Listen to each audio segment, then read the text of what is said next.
Señor, te agradecemos la bendición de abrir tu palabra y te agradezco, Padre, el honor de ser el que tenga la responsabilidad en este día de exponerlo. Es un honor, pero también es una responsabilidad y por eso te ruego, Señor, tu ayuda, tu dirección, a conducirme con el temor de tu nombre para que haya bendición para todo tu pueblo. Gracias por este día. Gracias por nuestros niños, por su alegría al alabarte, por su alegría al venir. Rogamos para que este tiempo también con los hermanos y hermanas encargadas, también ellos sean instruidos en tu escritura de una manera fiel a lo que tú has enseñado. Nuevamente gracias, Señor, por este privilegio. Amén. Título de esta mañana: la provisión espiritual para la ofrenda material. Lo prometido es deuda.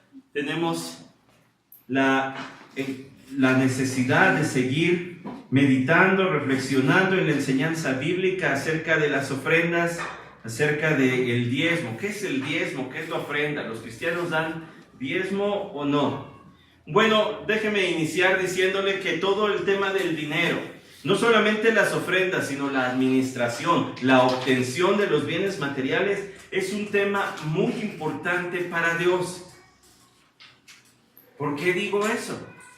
¿Cómo me atrevo a decir semejante cosa?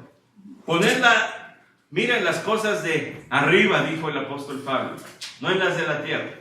Bueno, es cierto, pero más bien hay que administrar las cosas de la tierra con los ojos arriba, con los ojos en la eternidad. ¿Por qué digo que es importantísimo este tema para nuestro Dios? Porque más de 2,300 referencias en la Biblia hay acerca del dinero y las propiedades, constatado por diferentes autores. Más de 2,300 referencias. Eso es el doble de referencias que la Biblia hace a la fe, y ninguno de nosotros diría que la fe es un tema menor, y a la oración tampoco diríamos que es un tema menor. Pero el doble de referencias que esos temas hace la Escritura al dinero y las posesiones materiales. Es más, 1 de cada 10 versículos en los evangelios hablan del dinero. O sea, el doble de versículos que encontramos en los evangelios acerca del cielo y el infierno juntos. Es más, 16 de las 38 parábolas del Señor Jesús hablan acerca del dinero, casi la mitad. Del ahorro, de la inversión, del robar, del acumular, del dar. Hablan acerca de esto. Juzgue usted, ¿es un tema importante para Dios, sí o no? ¿Por qué es tan importante este tema para Dios? Bueno, tengo dos respuestas. Puede haber muchas otras, pero yo quiero introducir planteando lo siguiente. Por el gran peligro para el alma que plantean las riquezas materiales. Pablo escribió a Timoteo en su primera carta, capítulo 6, diciendo: porque los que quieren enriquecerse caen en tentación y lazo y en muchos deseos necios y dañosos que hunden a los hombres en la ruina y en la perdición. Porque la raíz de todos los males es el amor al dinero, por el cual, codiciándolo, algunos se extraviaron de la fe y se torturaron con muchos dolores. Porque es un asunto peligroso.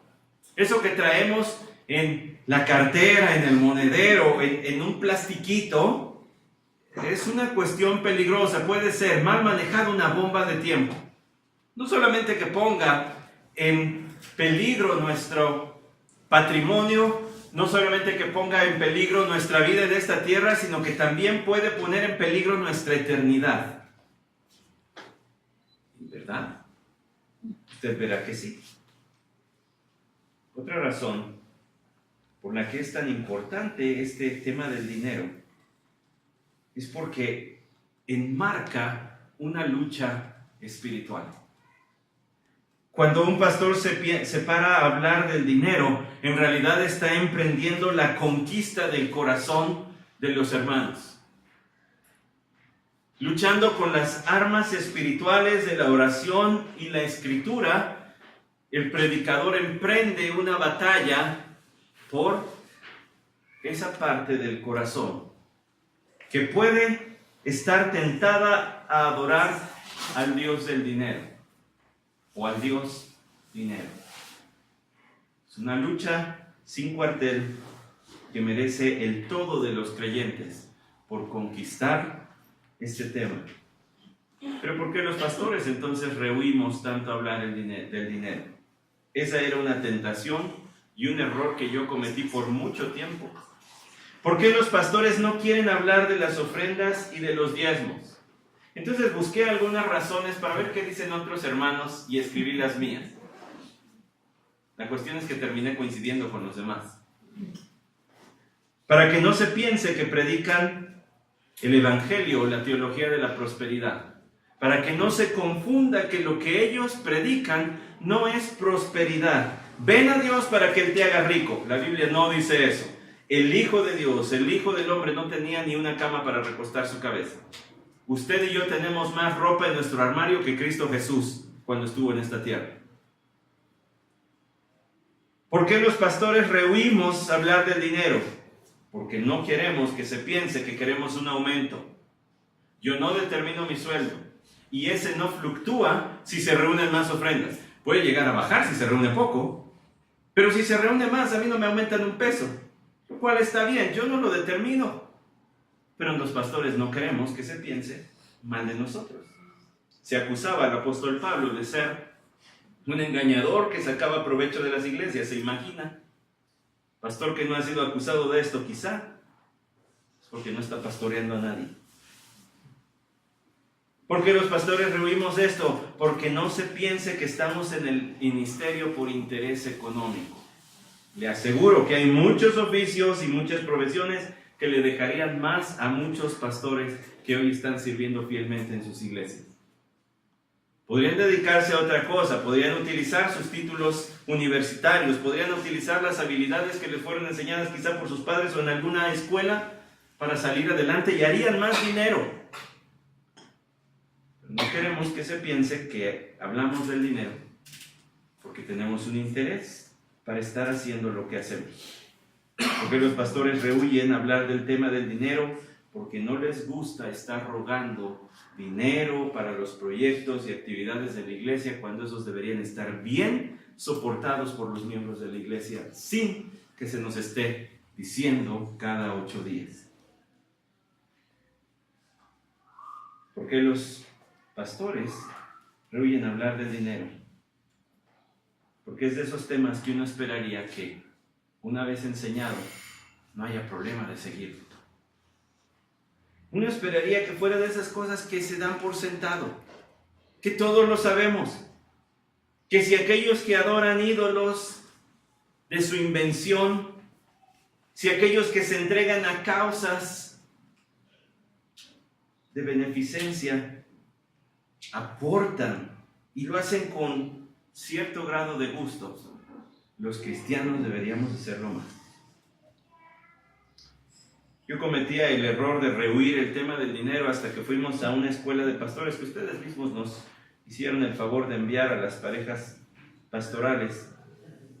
Y uno de los hermanos que predicó allí dijo, Pablo era pastor y él enseñó el tema del dinero y lo hizo sin vergüenza y lo hizo sin componendas.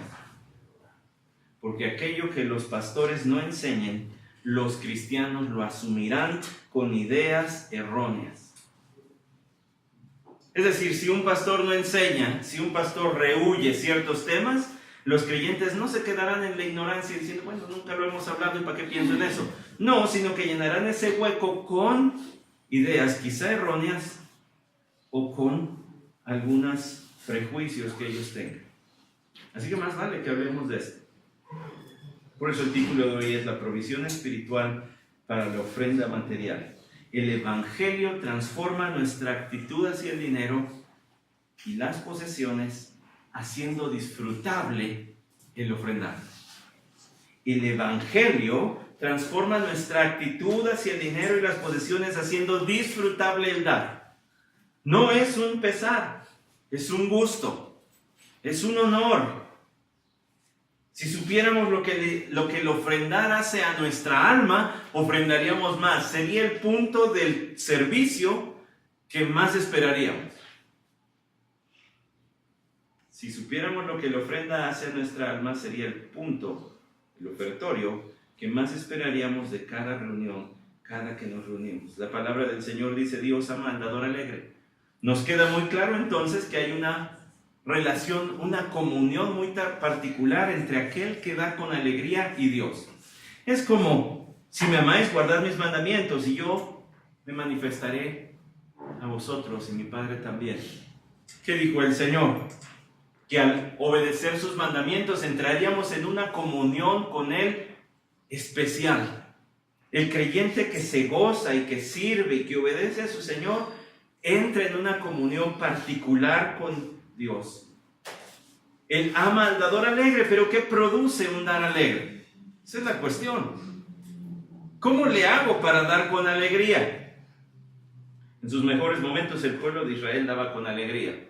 Hace rato mencionaba el tabernáculo, Éxodo 35. Todos venían con alegría y hasta que les dijeron: alto, ya no traiga nada más, es demasiado. ¿Qué le parece Salomón? ¿Qué le parece la reconstrucción del templo en tiempos de Nehemías? En sus peores momentos el pueblo de Israel también le robó a Dios. Se quejaron de que no aprovechaba, de que no había ganancia en servir a Dios. No hay plusvalía. Yo te sirvo, Dios, ¿y qué me mete en la bolsita a servirte? Porque si no me mete nada, entonces no tiene caso servirte. Así se llegó a expresar el pueblo de Israel, como nosotros veremos en un momento más. Primero tendríamos que decir: Dios transforma. Por su evangelio, Dios transforma la dádiva. Entonces desde aquí voy a utilizar algunas ideas que tomé para hacer este recuento histórico de las ofrendas que daba el pueblo de Israel. Muchas gracias. ¿Cómo sabían? Muchas gracias. Voy a hacer un recuento de las ofrendas que daba el pueblo de Israel, como lo resumen algunos autores, como el Dr. MacArthur y también como Randy Alcorn en su libro Money, Possessions and Eternity. Ellos hablan de este recuento y de allí tomé algunas ideas para sintetizar siglos de historia y qué es lo que hacía el pueblo de Israel. Permítanme. Mejor acá. En fin, ya todos saben que dejamos aquel patrocinador de agua y ahora es este. Primero, el trasfondo del diezmo israelita. Recuerda, hemos estado yendo a través del Génesis. Recuerda a Adán, recuerda a Caín, recuerda a Abel. Aquellos hombres ofrecieron ofrendas voluntarias. Dios había dicho, había mostrado más bien, había ejemplificado el tipo de ofrendas que él iba a buscar. ¿Cuáles eran? Sacrificio con sangre. A Caín se le ocurrió traer vegetales y Dios dijo: no. La cosa no es como tú quieres.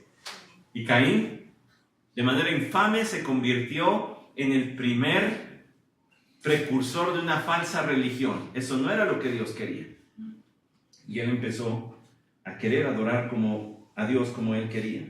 Abel, su ofrenda fue acepta porque emuló el sacrificio que Dios hizo en Génesis 3 para cubrir a Adán y Eva con pieles. Abel trajo ofrenda animal. Recuerda a Noé, capítulo 8 de Génesis, versículo 29. Una vez que fue cesado el diluvio y salió Noé, ofreció sacrificios, hizo un altar. Entonces se sobreentiende que trajo animalito para ser sacrificado, como también leemos allí en ese mismo capítulo. Abraham ofreció sacrificios voluntarios en Génesis 12:7. Recuerda, cuando Dios le hace la promesa, el pacto, entonces Abraham ofrece sacrificios en el altar. Y es Abraham, y es el primer texto al que tendríamos que ir, en Génesis capítulo 14, versículo 17 al 24, donde Abraham se encuentra con Melquisedec. Acaba de hacer una matanza en los ejércitos de los reyes del norte. Hemos hablado de Génesis, confío en que usted conoce que Génesis 14 habla de estos 4 reyes que hicieron guerra contra los 5 reyes de las ciudades que en el capítulo 19, donde hicimos pausa, fueron destruidas 4 de ellas. Hicieron guerra contra ellos.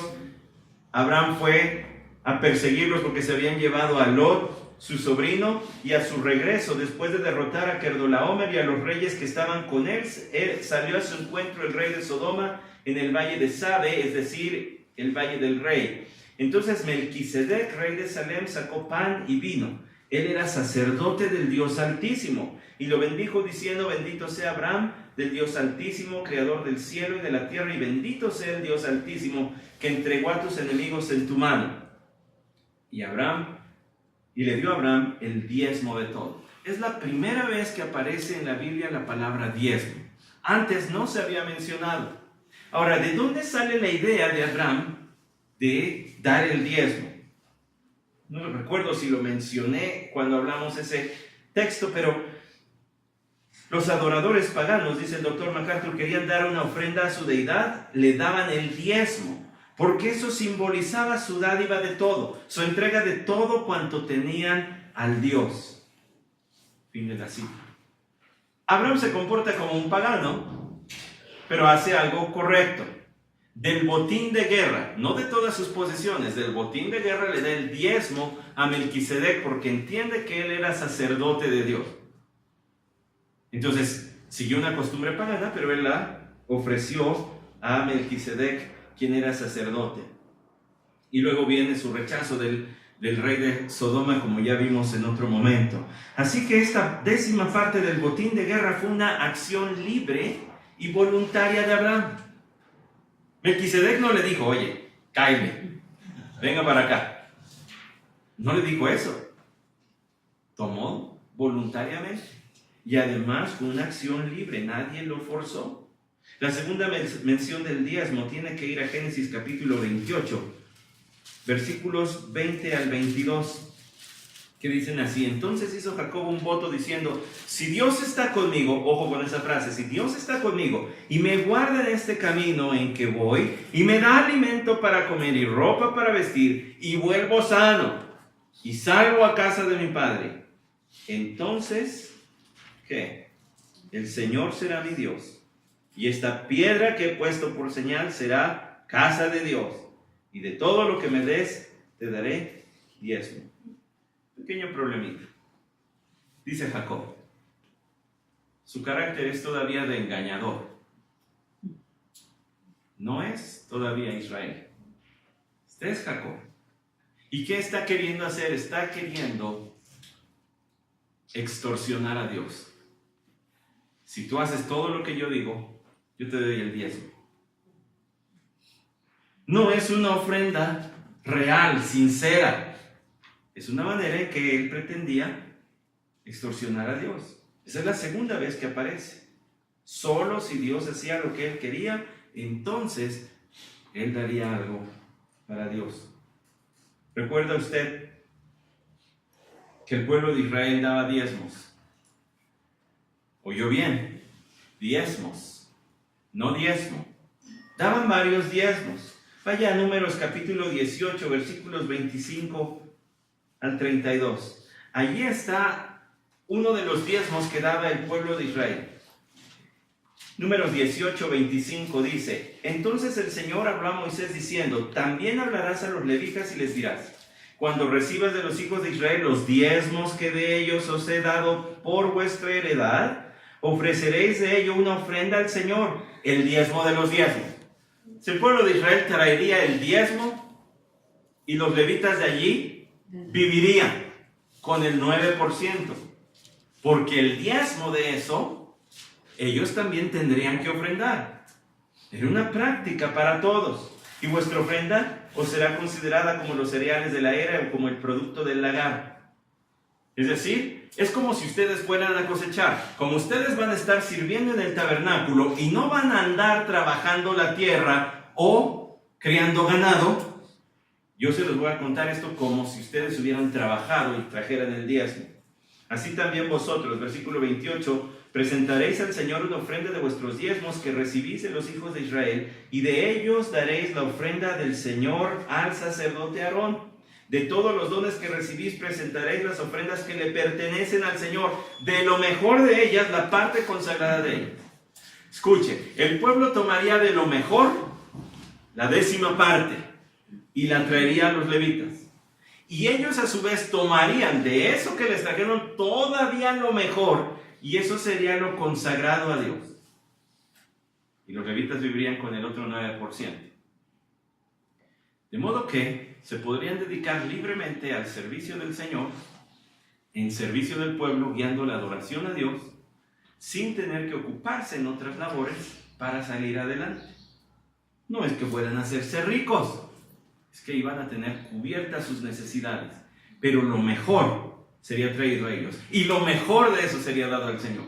Siempre para Dios lo mejor, siempre. Versículo 30, y les dirás, cuando hayas ofrecido de ello lo mejor, entonces el resto será contado a los levitas como el producto de la era o como el producto del lagar, como si ustedes lo hubieran cosechado, y va a ser para su consumo. Lo comeréis en cualquier lugar, vosotros y vuestras casas, porque es vuestra remuneración a cambio de vuestro ministerio en la tienda de reunión. Y no llevaréis pecado por ello, cuando hayáis ofrecido lo mejor, así no profanaréis las cosas consagradas de los hijos de Israel, y no moriréis. No es pecado. Cómanlo sin culpa, cómanlo sin vergüenza, porque Dios se los da. Tremenda enseñanza, ¿no creen? Ya llegaremos al Nuevo Testamento y veremos lo que dice, pero cuánta culpa a veces hay en muchos ministros que les es infligida y dicen, no, pues mejor no. Querían comer sin culpa. Estaban dedicados al servicio del tabernáculo y no tenían otra ocupación. Cuando la tierra fue conquistada y repartida, ellos no recibieron nada porque su heredad era el Señor. No se les dio un terrenito porque les dijo el Señor, yo soy su heredad. ¿Para qué quieren terreno? Yo me basto. Ustedes tienen el honor de servirme, por tanto, no tenían tierras para cultivar, ni tampoco tierras para criar ganado. Su sostenimiento provenía de los diezmos del pueblo. Segundo diezmo, el diezmo para la adoración y la comunión del pueblo. Deuteronomio 12, del 10 al 14, cuando crucéis el Jordán y habitéis en la tierra que el Señor vuestro Dios os da en heredad, y Él os dé descanso de todos vuestros enemigos alrededor de vosotros, para que habitéis seguros, ya que esté conquistada la tierra, derrotados los enemigos, vivan en paz. Entonces sucederá que al lugar que el Señor vuestro Dios escoja para morada de su nombre, allí traeréis todo lo que yo os mando, vuestros holocaustos y vuestros sacrificios, vuestros diezmos y la ofrenda alzada de vuestra mano, y todo lo más selecto de vuestras ofrendas votivas que habréis prometido al Señor. Lo mejor de lo mejor tienes que traerlo. Y os alegraréis en presencia del Señor. Esta es comunión, como nuestra celebración del ratito. Os alegraréis en presencia del Señor vuestro Dios. Pásensela bien, gócense, alábenle, convivan, abrácense, porque son la nación escogida del Señor. Vosotros, vuestros hijos y vuestras hijas, vuestros siervos y vuestras siervas, y el levita que vive dentro de vuestras puertas, ya que no tiene parte ni heredad entre vosotros. Cuídate de no ofrecer tus holocaustos en cualquier lugar que veas. Hay un lugar que Dios va a escoger, sino en el lugar que el Señor escoja en una de tus tribus, allí ofrecerás tus holocaustos y allí harás todo lo que yo te mando. Segundo diezmo era el diezmo para las celebraciones religiosas, para la adoración y para la comunión. Pero es un segundo diezmo. Hay quien lee la palabra diezmo y dice, es lo mismo que el otro. No, Señor. Aquí llevamos ¿cuánto? 20%. Tengo que darle 20% al Señor de todo lo que me da. Aguante tantito. Deuteronomio 14, 28, 29. Al fin de cada tercer año sacarás todo el diezmo de tus productos de aquel año y lo depositarás en tus ciudades.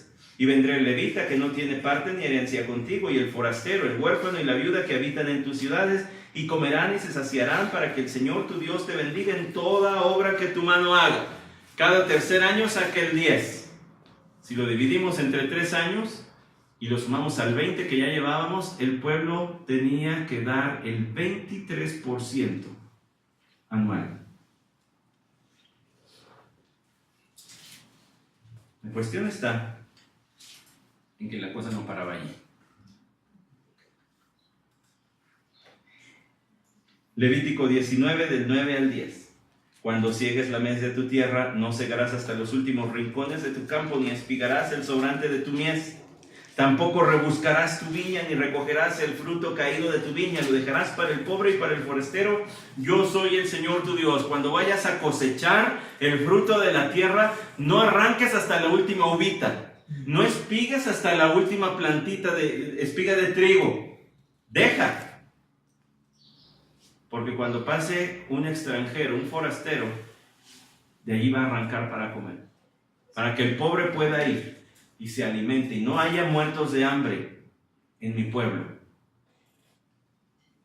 El precioso libro de Ruth entra aquí. Os le dijo a sus trabajadores: dejen, no corten todo. Es más, intencionalmente dejen caer unos manojos. Ese hombre amaba tanto a Dios que amaba a su prójimo y estaba siendo generoso más allá de lo que la ley pedía. Estas eran otras dádivas. Ya, ¿verdad? Ya. No. Éxodo 23:10. 6 años sembrarás tu tierra y recoger. El anterior era Levítico 9, del 9 al 10. Esta es Éxodo 23, del 10 al 11. 6 años sembrarás tu tierra y recogerás su producto, pero el 7º año la dejarás descansar sin cultivar, para que coman los pobres de tu pueblo, y de lo que ellos dejen coman las bestias del campo. Lo mismo harás con tu viña y con tu olivar. ¿Y de qué vamos a vivir el 7º año? Si el 7º año no vamos a sembrar la tierra, dejaremos crecer todo silvestre y no vamos a cosechar nada, quiere decir que un año vamos a tener de pérdida económica. No va a haber aumento de la riqueza, pero no va a haber empobrecimiento. El Señor los iba a sostener. Ustedes tienen que confiar en mí. Dejen que la tierra se rejuvenezca, se revigorice, para que otra vez al 8º año vuelva a haber una buena cosecha. Tenía su propósito agrónomo, pero también tenía su propósito espiritual. Confíen, yo los voy a sostener. Ya, ¿verdad?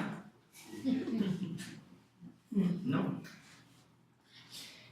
Números 18, del 8 al 14. Entonces habló el Señor a Aarón: he aquí, yo te he dado el cuidado de mis ofrendas, todas las cosas consagradas de los hijos de Israel, te las he dado a ti como porción y a tus hijos por provisión perpetua.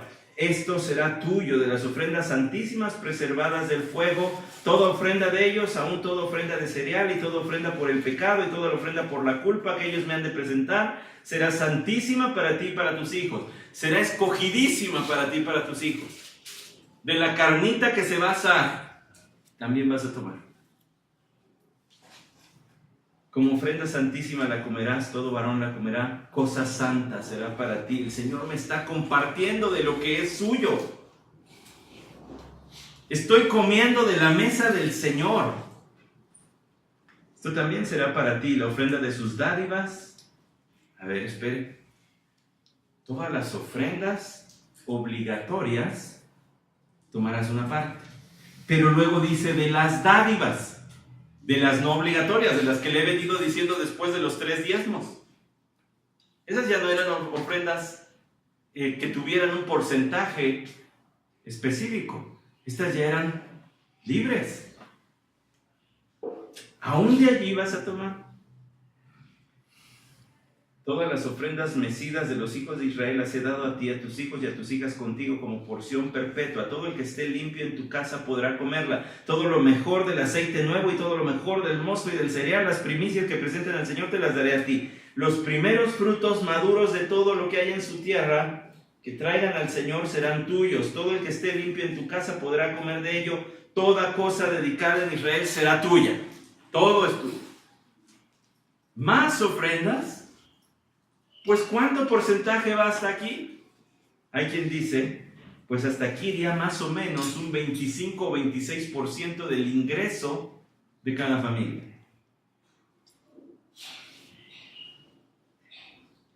Proverbios 3:9, que leímos hace un momento en nuestro ofertorio: honra al Señor con tus bienes, con las primicias de todos tus frutos. Entonces tus graneros se llenarán con abundancia y tus lagares rebosarán de mosto. Randy Alcorn dice al respecto de las primicias, era una declaración importante. Era como si el pueblo dijera, te damos lo mejor a ti, Señor, porque reconocemos que todo lo bueno viene de ti. Al hacerlo así, reconocemos nuestra responsabilidad de sostener a nuestro liderazgo espiritual. Era una declaración importante, todo viene de ti.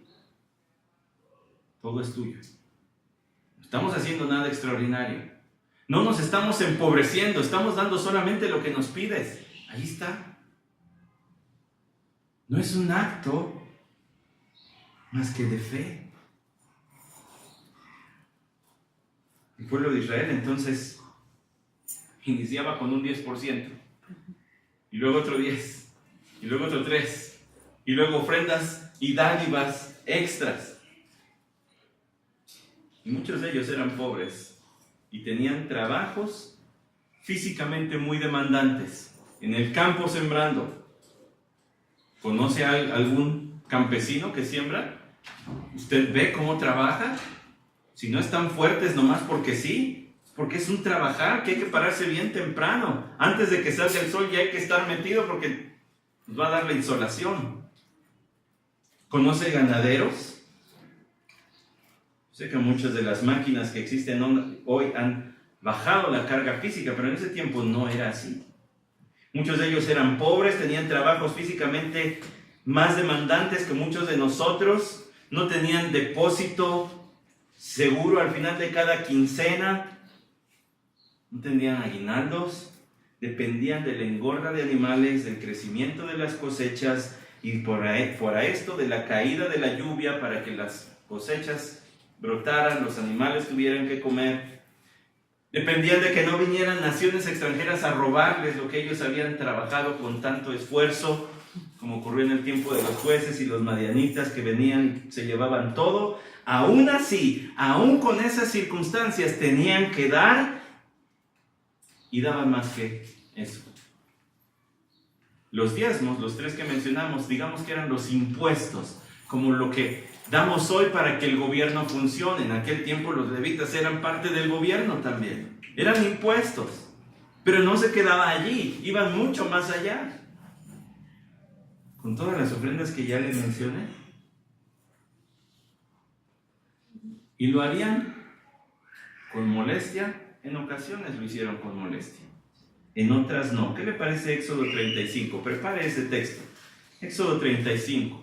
Le doy un poco de contexto. El Éxodo es el segundo libro de la Biblia que habla de la salida. Éxodo quiere decir salida, la salida del pueblo de Israel de Egipto en su peregrinar hacia la tierra prometida. Habla de sus aciertos y de sus pecados, de su obediencia y de su desobediencia. En el capítulo 32 hay desobediencia. Allí forman el becerro de oro. Moisés ya se tardó. Ahí anda con Dios, quién sabe en dónde. A lo mejor ya se murió. Así que haznos, Aarón, haznos una imagen que represente al Dios que nos sacó de Egipto, para que tengamos una referencia. El Señor entonces se enfurece en ira santa y entonces Él dice, no, ya no voy a andar con ustedes. Versículo 32 de Éxodo 32, pero ahora está Moisés rogando por su pueblo. Si es tu voluntad, perdona su pecado, y si no, bórrame del libro que has escrito. Y el Señor dijo a Moisés, al que haya pecado contra mí, lo borraré de mi libro. Pero ahora ve, conduce al pueblo a donde te he dicho, y aquí mi ángel irá delante de ti. Mas el día que yo los visite, los castigaré por su pecado. Y el Señor hirió al pueblo por lo que hicieron con el becerro que Aarón había hecho. Entonces el Señor dijo a Moisés, anda, sube de aquí, tú y tu pueblo que has sacado de la tierra de Egipto, la tierra que juré a Abraham, Isaac y a Jacob, diciendo a tu descendencia lo daré, y enviaré un ángel delante de ti, y echaré fuera al cananeo, al amorreo, al hitita, al fereceo, al heveo y al jebuseo. Sube una tierra que mana leche y miel, pues yo no subiré en medio de ti, oh Israel, no sea que te destruyan el camino, porque eres un pueblo de dura cerviz. Cuando el pueblo oyó esta mala noticia, hicieron duelo, y ninguno de ellos se puso sus atavíos. Ellos entendieron, ya no va a ir el Señor, va a mandar un ángel. Dios ya no va a estar con nosotros. ¿Se imagina lo desmoralizador que eso debió ser? Hicieron duelo. Pero en el capítulo 34, en el capítulo 33, el Señor le promete otra vez su presencia a Moisés. Versículo 14, mi presencia irá contigo y yo te daré descanso. Entonces le dijo Moisés, si tu presencia no va con nosotros, no nos hagas partir de aquí. Ve con nosotros. Y el Señor le dice, está bien, voy a ir con ustedes. Y le da unas nuevas tablas de la ley en el capítulo 34. Otra vez, este es el pacto. Ahora, hermanos, nosotros tenemos un mal concepto de las tablas de la ley. Lo vemos solamente como cuestión legal.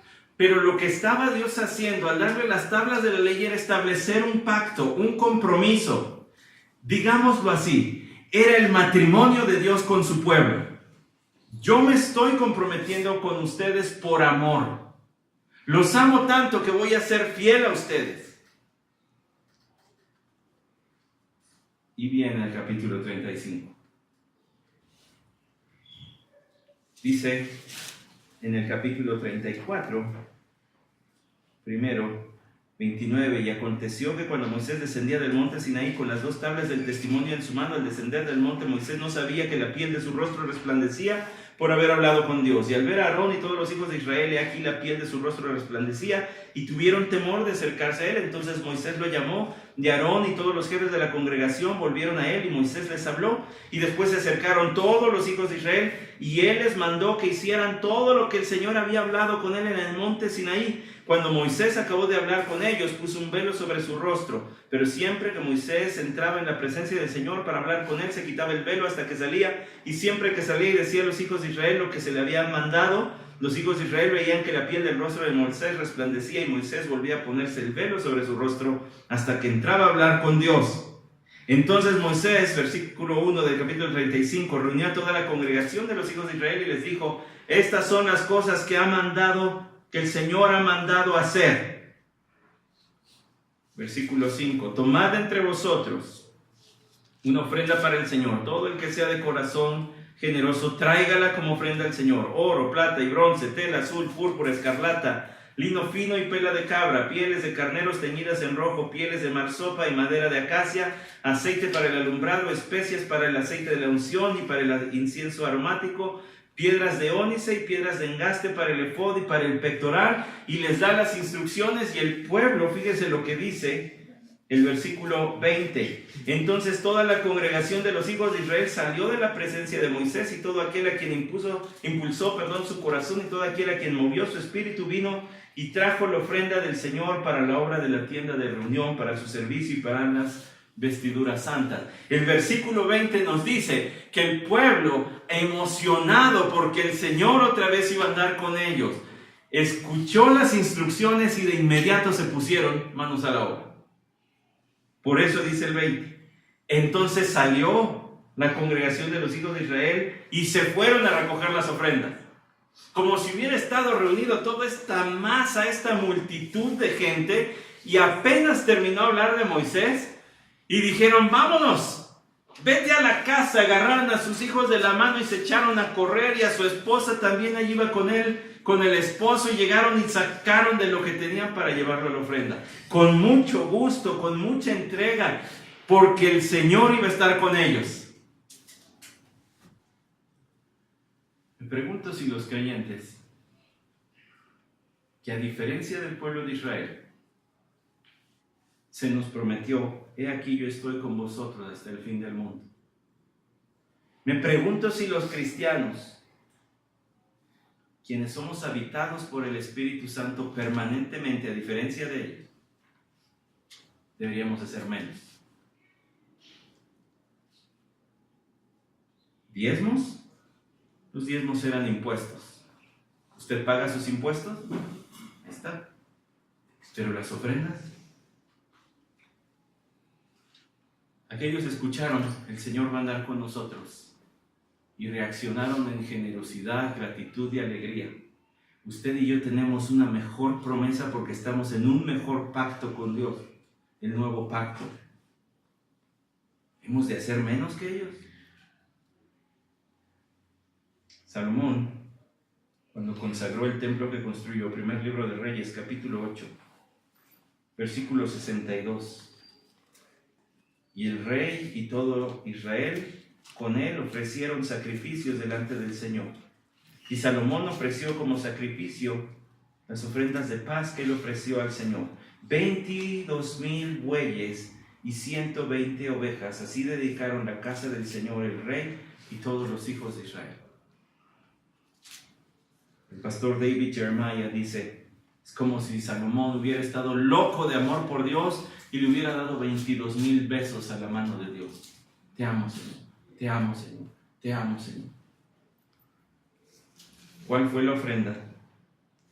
Que el versículo 64 dice: el altar de bronce que estaba delante del Señor era demasiado pequeño para contener el holocausto, la ofrenda de cereal y la grosura de las ofrendas de paz. El versículo 65 al final dice que estuvieron festejando por 7 días y 7 días más, o sea 14 días. Y al 15 Salomón los tuvo que correr. Al octavo, o sea al 15 del segundo 7, despidió al pueblo. Ellos bendijeron al rey y se fueron a sus tiendas gozosos y alegres de corazón por todo el bien que el Señor había mostrado a su siervo David y a su pueblo Israel. Ellos consagraron un templito, sí, que valdría, calculan, unos 10 billones de dólares. Ellos respondieron en generosidad ante la construcción de un edificio que fue destruido. Usted y yo somos ahora el templo del Espíritu Santo. ¿Cómo deberíamos responder? El Evangelio transforma la ofrenda. Dios transforma la dádiva. Esos eran algunos de los mejores momentos del pueblo de Israel, pero también tuvieron unos momentos muy malos. Primer libro de Samuel, capítulo 2, versículo 12.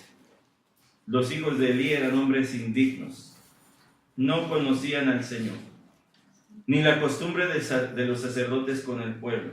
Cuando algún hombre ofrecía sacrificio, venía el criado del sacerdote con un tenedor de 3 dientes en su mano, mientras se cocía la carne. Le introducía en la cazuela, la olla, la caldera o el caldero, y todo lo que el tenedor sacaba lo tomaba el sacerdote para sí. Así hacían en Silo con todos los israelitas que allí iban. Asimismo, antes de quemar la grosura, el criado del sacerdote venía y decía al hombre que ofrecía sacrificio: da al sacerdote carne para asar, pues no aceptará de ti carne cocida, sino solamente cruda. Y si el hombre decía: ciertamente deben quemar primero la grosura y después toma todo lo que quieras, ¿no lo leímos así hace rato?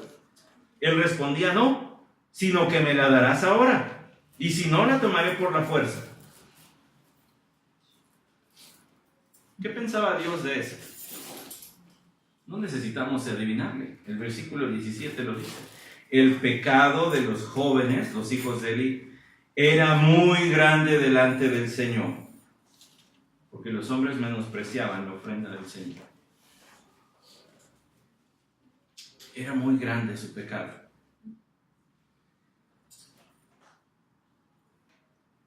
¿Qué piensa Dios de nuestra ofrenda?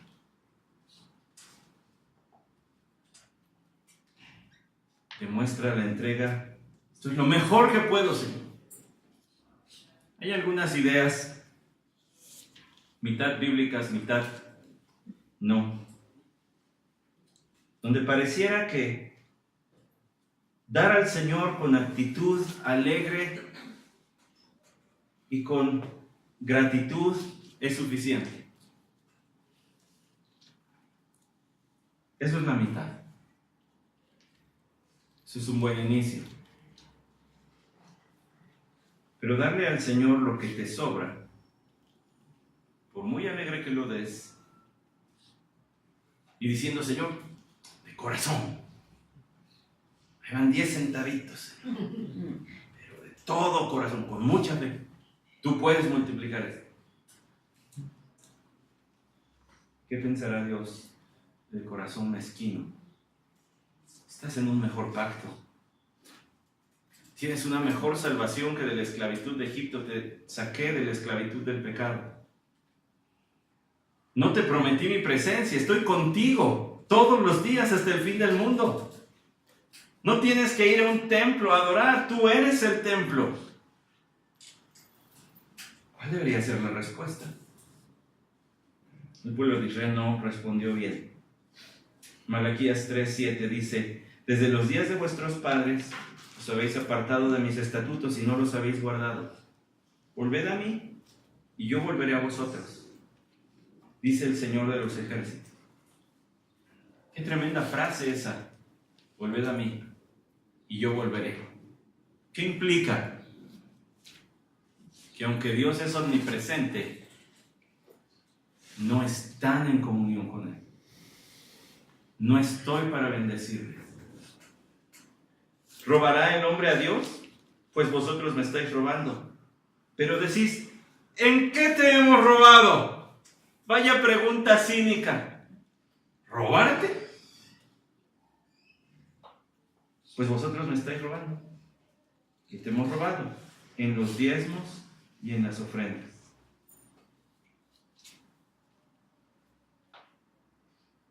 Dice que ese texto, en el versículo 14, dice: habéis dicho, en vano es servir a Dios, sirve para nada.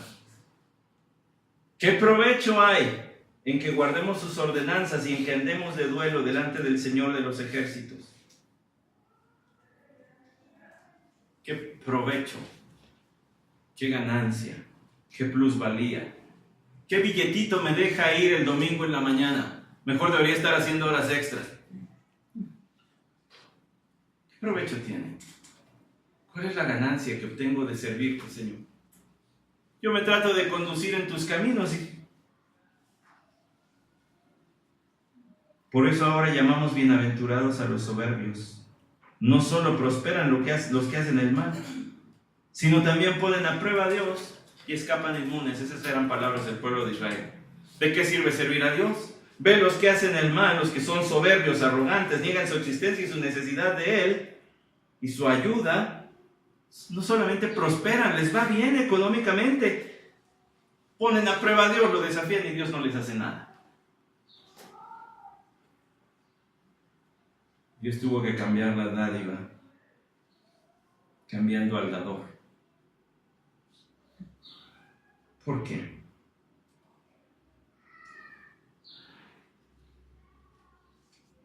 Porque la ofrenda material solamente va a brotar alegremente de aquel quien es una ofrenda espiritual.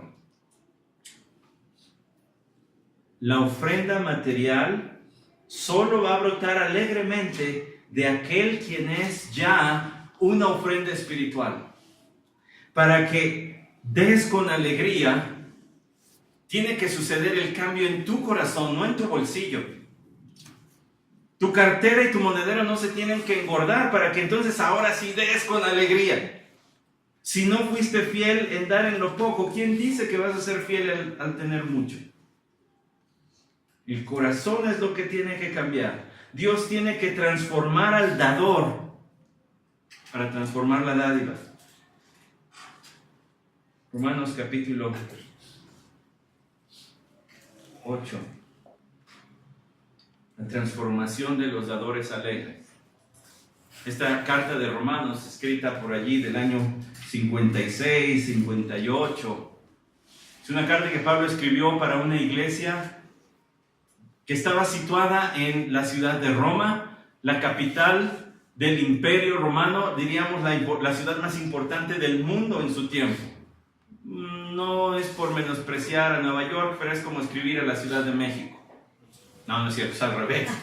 Es como si estuviéramos enviando una carta a una iglesia en Nueva York, capital mundial de la economía y social y política. Bueno, así Pablo escribió esta carta a una iglesia que no conocía, porque él quería decirles cuál era el mensaje que predicaba, y entonces al ver la pureza de su mensaje, se animaran a ayudarle a llegar a España. Esa era su intención, servirse de ellos como un trampolín. Y para eso tenía que probarles que el evangelio que predicaba era puro. Invirtió 11 capítulos en probar la legitimidad de ese evangelio. Habló del pecado en los capítulos 1 al 3, habló de la salvación en el capítulo 4 y 5 con la justificación por fe, Habló de la santificación en los capítulos 6 al 8 y luego de la soberanía de Dios en el capítulo 9 al 11, para finalizar capítulos 12 al 16 con el servicio cristiano. En el capítulo 8, Pablo les dice: por consiguiente, por lo que he dicho en los primeros 7 capítulos, ya les expliqué el pecado y cómo Dios justifica al pecador por fe. Por consiguiente, no hay condenación. Dios no culpa de pecado a los que están en Cristo Jesús. No solamente que creen en Él, sino que Cristo está en ellos. Es decir, que ahora la influencia santificadora de Jesús está en tu corazón. Los que están unidos a Cristo. Juan 15:5. ¿Recuerda? Habla del fruto y del nada, ¿ya le va sonando? Yo soy la vid, vosotros los pámpanos. El que permanece en mí y yo en él, este lleva mucho fruto, porque separados de mí nada podéis hacer. Es la unión con Cristo lo que produce vitalidad espiritual, lo que transforma muertos espirituales en vivos espirituales, como vamos a ver. Por la ley del Espíritu de vida, dice el versículo 2, en Cristo Jesús te ha libertado de la ley del pecado y de la muerte, es decir, ahora eres conducido. La influencia del Espíritu Santo es más fuerte que la influencia del pecado. Pues lo que la ley no pudo hacer, ya que era débil por causa de la carne, Dios lo hizo, enviando a su propio Hijo en semejanza de carne de pecado, y como ofrenda por el pecado, condenó al pecado en la carne, para que el requisito de la ley se cumpliera en nosotros, que no andamos conforme a la carne, sino conforme al Espíritu. Escuche lo siguiente. ¿Qué está diciendo Pablo? Que nosotros no podíamos cumplir el requisito de la ley. ¿Y cuál es ese requisito? El requisito de la ley es santidad como la de Dios, amor a Dios y amor al prójimo. Nadie puede cumplir eso perfectamente. El requisito de la ley fue dada la ley para decirte: tú no eres tan santo como Dios, ni puedes serlo. Necesitas otra cosa, necesitas a alguien que muera por ti, pagando tus pecados. Tú no puedes amar como Dios ama, ni a Dios ni a tu prójimo. Deuteronomio 6:5, amarás al Señor tu Dios con todo tu corazón, alma y todas tus fuerzas. Levítico 19:18, amarás a tu prójimo como a ti mismo. Levítico 11:44, consagraos y sed santos porque yo soy santo. Puros textos de la ley, se fijó, Deuteronomio y Levítico. Esos eran los requisitos, nadie los puede cumplir. ¿Cómo fue que Dios se abrió camino para que esto se hiciera realidad? Pues porque Dios envió a su Hijo, Romanos 8:3, en semejanza de pecado. ¿Para qué? Como ofrenda por el pecado. Por medio del sacrificio de Cristo, Dios nos libertó, dice allí, versículo 2, de la ley del pecado y de la muerte. ¿Cómo Dios transforma el corazón de vivir bajo la influencia y los deseos del pecado a uno que viva bajo la influencia del Espíritu Santo, haciendo su voluntad, enviando a su Hijo a morir? Para que poniendo nuestra fe sobre Él, nos sea dada su nueva vida por su poder. Versículo 5 de Romanos 8. Porque los que viven conforme a la carne ponen la mente de froneo, de pensar en las cosas de la carne, pero los que viven conforme al Espíritu, en las cosas del Espíritu. ¿Cómo Dios transforma a los dadores? Para que entonces den las dádivas que Él espera, transformando su manera de pensar, haciéndolos que ahora se ocupen de las cosas del Espíritu, y entonces las cosas de la tierra y de la carne pasen a segundo plano. Al pueblo de Israel le fueron dadas las leyes y ellos nunca debieron ver eso como una cosa legal y fría y mecánica. Lo debieron ver como un acto de amor y de gratitud y de fe, como lo hemos mencionado. Pero si no lo vieron, ya quedó registrado allí. Ahora estamos en el nuevo pacto, y al darnos una nueva naturaleza, Dios transforma nuestra mente para transformar la dádiva, transformando primero al que da esa dádiva. Solamente un par de detalles más en Romanos 8. Versículo 11. Pero si el Espíritu de aquel que resucitó a Jesús de entre los muertos habita en vosotros, El mismo que resucitó a Cristo Jesús entre los muertos también dará vida a vuestros cuerpos mortales por medio de su Espíritu que habita en nosotros. Pastor, ¿qué tiene que ver todo esto con la ofrenda? Sí, lo tiene que ver todo. Es la transformación del corazón la que hace al pueblo de Dios agradecido, la que hace al pueblo de Dios confiado, la que hace al pueblo de Dios volcarse de amor y como sal de uvas en agua, estar efervescente de querer servirle. Para que se quede corto Salomón con sus 22,000 y pico de sacrificios. Yo te amo más, Señor, y estoy dispuesto a hacer más. ¿Obligado a dar el diezmo? No. Como veremos después. Pero sí obligado a dar lo mejor. Porque estoy en un pacto mejor. Porque tengo mejores promesas. Porque tengo más grandes beneficios y privilegios que el pueblo de Israel. ¿Cómo me voy a atrever a dar menos? ¿Cómo me voy a dar lo que me sobra? Porque parece que no me va a hacer falta. Cuando Dios dio todo por mí, el que no escatimó a su propio Hijo, ¿cómo no nos va a dar con Él todas las cosas? Dios transforma la dádiva, transformando al dador. Y hay mucho más que decir acerca de la transformación del dador, pero lo veremos en la siguiente ocasión. Padre, que tu palabra penetre en nuestro corazón. Este gran Salvador que tenemos, estas mayores promesas que tenemos, esta gran salvación no de la esclavitud en Egipto, sino de la esclavitud del pecado, nos compele, nos motiva, nos impulsa a dar.